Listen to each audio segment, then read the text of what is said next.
சில முக்கியமான கருத்துக்களை குறித்து பேசுவோம்.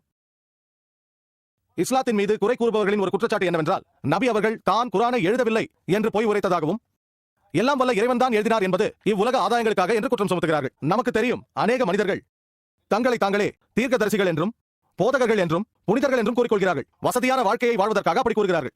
இப்பொழுது இவ்வுலகில் இவ்வாறு ஆயிரக்கணக்கான உதாரணங்கள் உள்ளன.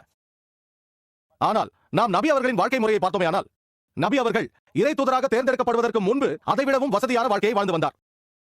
25 வயதில் ஒரு வசதியான பெண்ணுடன் அவருக்கு திருமணமானது. அவரது பெயர் கதீஜா, அல்லாஹ்வின் சாந்தி அவருக்கு உண்டாகட்டும். இறை தூதராக தேர்ந்தெடுக்கப்பட்ட பின்பு அவரது வாழ்க்கையை பார்த்து யாரும் பொறாமைப்பட முடியாது. ஆதாயங்களுக்காக என்றால் அவரது வாழ்க்கை வசதியாக இருந்திருக்க வேண்டுமே. இன்று போதகர்கள், புனிதர்கள், தீர்க்கதரிசிகள் என்று சொல்பவர்களின் வாழ்க்கையை பார்க்கிறோம் அல்லவா? மேலும் ஹதீதுகளில் அநேக இடங்களில் எழுதப்பட்டுள்ளது. அதில் ஒன்று அன்-நவவியால் எழுதப்பட்டது. ரியாழு சாலிஹின் ஹதீது எண் 492. அவரது மனைவியருள் ஒருவரான ஆயிஷா அவருக்கு அல்லாஹ்வின் சாந்தி உண்டாகட்டும், அவர் கூறினார், வீட்டில் அடுப்பு பற்ற வைக்க முடியாத பல நாட்களை பார்த்திருக்கிறோம் என்று கூறினார்.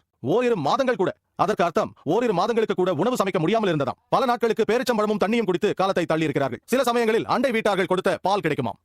இது போன்ற அநேக சம்பவங்கள் உள்ளன.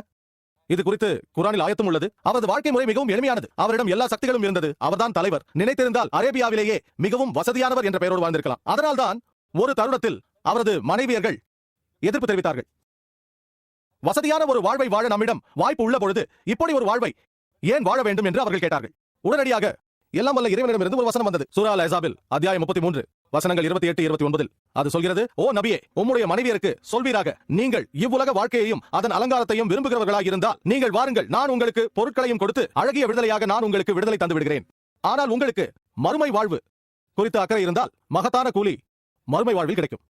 அவருடைய மனைவியர் ஆட்சேபித்தார்கள், நாம் ஏன் இவ்வளவு எளிமையான வாழ்வை வாழ வேண்டும்? குறைந்தபட்சம் இதைவிட சிறந்த வாழ்வை நம்மால் வாழ முடியுமே என்றார்கள். உடனடியாக இந்த வசனம் வந்தது. அதன் பிறகு நபி அவர்களின் மனைவியர் அவரிடம் மன்னிப்பு கோரினார்கள். இவ்வுலகை விட மறுமை வாழ்வு சிறந்தது என்று ஏற்றுக்கொண்டார்கள்.